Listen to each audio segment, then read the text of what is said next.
Buenas tardes, estimados colegas que han participado en este proceso de formación en el curso de INMODO de la Universidad de Occidente. Realmente estamos muy satisfechos con el seguimiento que se ha tenido y con los aprendizajes alcanzados. Hasta el momento, recordamos, hemos trabajado dos aspectos básicos en este proceso de formación. Uno ha sido cómo crear el aula virtual, donde conocieron varias herramientas, varios instrumentos que se pueden emplear en esa aula virtual y sobre todo cómo tiene que organizarse secuencial y estructuralmente en la plataforma las tareas de aprendizaje que se le va a poner al alumno. Y un segundo encuentro, una segunda guía de aprendizaje, trabajamos sobre la mediación pedagógica, que si recordamos, la mediación no es más nada que aquellos procesos, aquellos acompañamientos que hace el docente para poder generar los aprendizajes del alumno, que la mediación puede ser directamente del profesor con el estudiante a partir de las acciones que él hace para que el alumno pueda apropiarse del conocimiento, o puede ser también una mediación utilizando otras herramientas como pueden ser soportes digitales, libros de texto, plataformas. Incluso también puede haber una mediación a través de los propios alumnos, como el grupo de aprendizaje, donde el profesor genera actividades para que desde el grupo el alumno pueda aprender. Este concepto de mediación pedagógica es muy importante porque es lo que nosotros hacemos diariamente en nuestras aulas e incluso fuera de las aulas, que es generar los puentes, vamos a decirlo así, los andamios para que el alumno pueda acceder al aprendizaje. Bueno, esos han sido los dos primeros momentos que hemos trabajado y hoy vamos a introducir un tercer tema sobre el trabajo en las plataformas virtuales y en particular en INMODO, que es cómo evaluar los aprendizajes. Entonces el tema número 3 estaría centrado hacia la evaluación de los aprendizajes en los espacios virtuales. Bueno, es un tema muy apasionante, muy polémico, muy controvertido, porque se dice que la categoría más compleja de transformar en la didáctica es la evaluación de los aprendizajes. Hay un autor, Carlos Monereo, que dice: dime cómo evalúas y te diré cómo enseñas, porque realmente detrás de una práctica evaluativa hay toda una práctica de cómo el docente concibe, cómo el docente ha visualizado los aprendizajes del alumno. Vamos a trabajar tres elementos básicos en esta guía de aprendizaje. En primer lugar, qué entender por evaluación de los aprendizajes. En segundo lugar, qué diferencia hay entre un medio y una herramienta o un instrumento evaluativo. Esos serían los tres aspectos más importantes que vamos a abordar. Bueno, no los voy a demorar más, empecemos ya en la problematización. ¿Qué cosa es evaluación?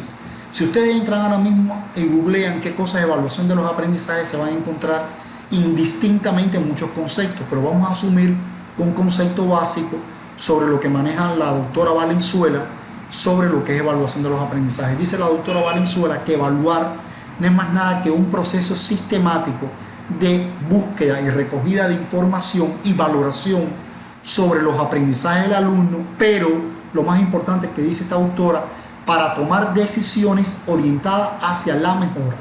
Si ven, este concepto de evaluación es muy cercano a lo que plantea en el reglamento académico de nuestra universidad, donde se ve la evaluación como un proceso y no como un resultado final, donde el profesor tiene que ir buscando información y el alumno también para reconstruir procesos de mejora, procesos de ayudas para que el estudiante al final pueda alcanzar su verdadero aprendizaje. Y aquí hay una diferenciación muy grande entre lo que es evaluar y lo que es calificar. Muchas veces nosotros como docentes pensamos que evaluar tiene nada más que la función calificadora, y no es así. Evaluar es mucho más allá que calificar. Y recuerden que cuando estamos evaluando, lo que estamos produciendo ayudas para que el alumno pueda aprender. Docente, esto para todo el mundo es claro. Si yo estoy en un aula y todos mis alumnos aplazan, el que aplazó fue el profesor, porque realmente si lo que estamos diciendo que evaluar es producir aprendizaje y la enseñanza es generar esos nuevos aprendizajes, ¿cómo es posible que todos los estudiantes en el aula hayan aplazado? Por tanto, las mediaciones que hizo el profesor no fueron oportunas, no fueron eficientes y los alumnos no alcanzaron el verdaderamente aprendizaje. Entonces, esto es una primera consideración. Ahora, cuando estamos evaluando en los espacios virtuales de aprendizaje, también pasa igual.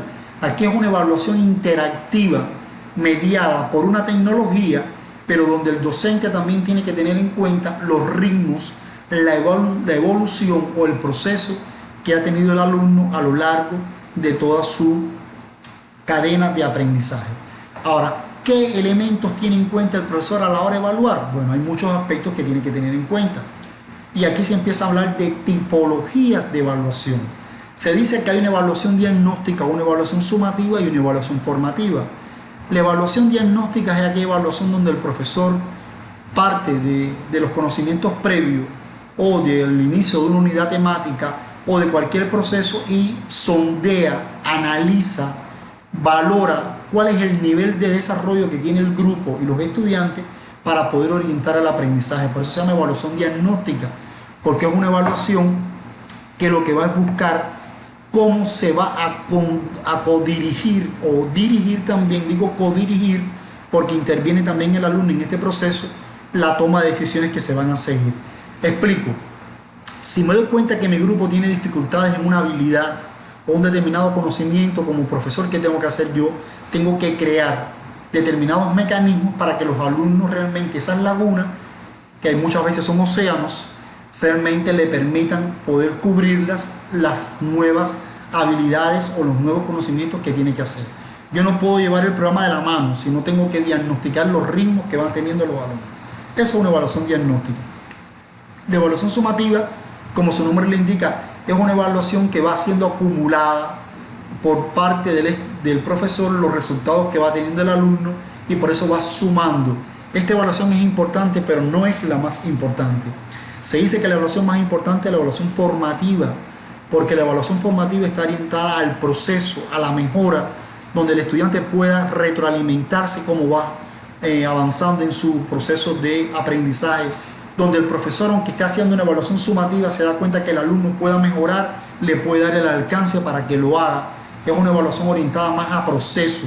Es por eso que la evaluación, por eso se dice que la evaluación formativa es una evaluación retroalimentadora de mejoras en el proceso de aprendizaje.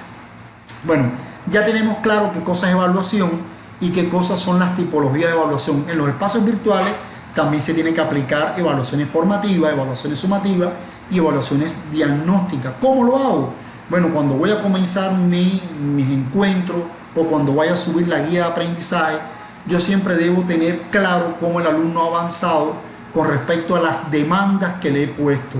Y aquí yo tengo que incluso modificar las mediaciones que tiene mi guía de aprendizaje. Me doy cuenta que mis alumnos tienen una determinada dificultad, yo puedo cambiar o variar el nivel de complejidad o dificultad que puede tener la tarea. Aquí estoy viendo la parte diagnóstica. La formativa la voy viendo a lo largo de todo el proceso. Cada vez que hago retroalimentaciones en un chat, en un foro de discusión, yo al alumno le retroalimento cómo va avanzando. Cuando sube la tarea, le hago un proceso de análisis para que la pueda modificar y pueda mandar incluso la tarea rediseñada o transformada. Ahí está la evaluación formativa. Y la evaluación sumativa, claro, cuando yo voy ya acumulando a lo largo de todas las tareas que va subiendo el alumno o las asignaciones que le voy poniendo en el módulo. Ahora, hay un elemento importante que quiero introducir: qué cosas son los medios evaluativos y qué cosas son los instrumentos evaluativos. Bueno, miren, los medios evaluativos son todos aquellos recursos que utiliza el profesor para medir cómo el alumno va aprendiendo. Los medios evaluativos son todas las tareas de aprendizaje que se le sitúa el profesor al alumno. Vamos a poner ejemplos. La prueba escrita es un medio evaluativo. Un seminario o taller es un medio evaluativo. La elaboración de un mapa conceptual es un medio elaborativo. La elaboración de un proyecto es un medio elaborativo. La elaboración de un portafolio es un medio evaluativo. El trabajo de campo es un medio evaluativo. Un proyecto de investigación es un medio evaluativo. Es decir, todos aquellos artefactos que utiliza el profesor para medir o evaluar el aprendizaje son los medios evaluativos.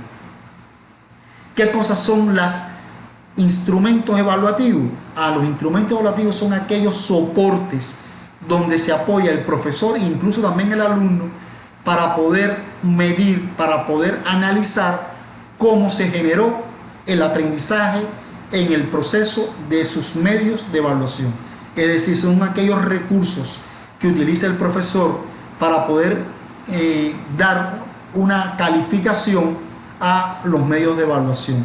Por tanto, los instrumentos de evaluación surgen para eliminar el sesgo subjetivo que yo puedo tener como profesor a la hora de evaluar.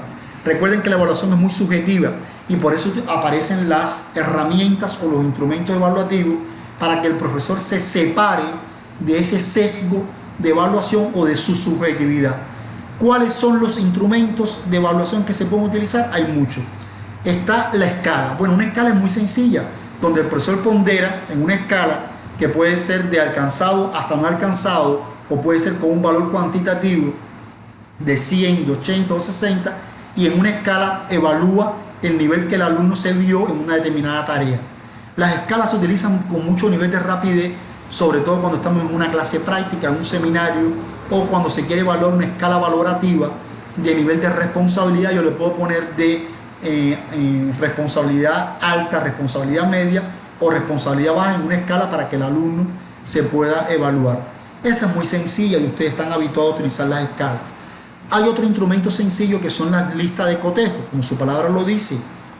La lista de cotejo es muy rápida porque es una lista que el profesor va a chequear si se alcanzó o no se alcanzó, o el alumno también lo puede hacer. Ejemplo, están trabajando una actividad colaborativa en un foro de discusión y el profesor puede subir una lista de cotejo para que los alumnos evalúen la interacción que tuvieron, si fue respetuosa, si se tuvo en cuenta la demanda asignada, si fueron criterios coherentes, sólidos y lo suficientemente estratégicos en lo que se presentó en el foro de discusión, y se pone si se alcanzó sí o no, o alcanzado o no alcanzado, y se marca. Eso lo puede hacer el alumno o lo puede hacer también el profesor. Pero aparece un tercer instrumento que se maneja mucho hoy en día, que son el diferencial semántico. El diferencial semántico se utiliza mucho, sobre todo para trabajar los elementos de actitudes, los elementos de valoración, los elementos de valores, y se llama diferencial semántico porque trabaja dos polos, el polo positivo y el polo negativo, en forma de una escala, para que el alumno diferencie semánticamente qué es el significado de cómo se vio con una determinada tarea. Y el cuarto instrumento que sí me gustaría profundizar, que es el que más se emplea a los niveles de formación de competencia, es la rúbrica. ¿Qué cosa es una rúbrica? Una rúbrica es un instrumento evaluativo que le permite al profesor evidenciar los aprendizajes que alcanzó un alumno a partir de una dosificación de esos indicadores en escala. A ver, entiéndese.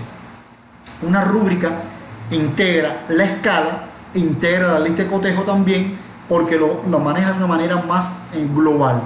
Una lista de cotejo, una rúbrica es, una matriz donde por una columna debe aparecer los indicadores o las dimensiones que el profesor quiere evaluar. A un nivel horizontal deben aparecer la gradualidad de la escala que él quiera ponerle, que puede ser cuantitativa o cualitativa. Por eso se llaman, hay rúbricas analíticas y rúbricas globales, y debe aparecer después, lo más importante es que esta dimensión o este indicador empieza a degradarse o a graduarse según la escala que se le ponga. Bueno, yo sé que es muy complejo a través de una explicación nada más captar la esencia, pero sí me gustaría que fueran a una página que se llama Rubistar, que aparece de manera gratis diferentes tipos de rúbrica, y además de un video que le va a complementar de un profesor, Gregorio Rodríguez, y la profesora Ibarra, donde todo lo que yo he hablado lo profundiza.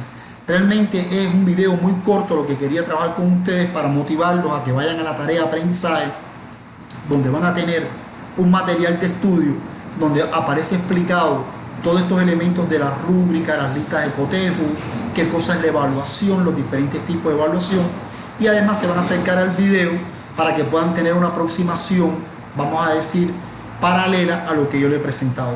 Bueno, mis estimados profesores y profesoras, realmente ha sido un placer compartir con ustedes este tercer encuentro, y les recordamos que en el Departamento de Investigación estamos para poderlos apoyar, y cualquier duda que puedan tener se pueden acercar a nosotros en este proceso de formación en entornos virtuales de aprendizaje mediados por la plataforma Enmodo. Hasta aquí doy culminado este tema de discusión y nos podemos encontrar entonces ya en la plataforma. Muchas gracias.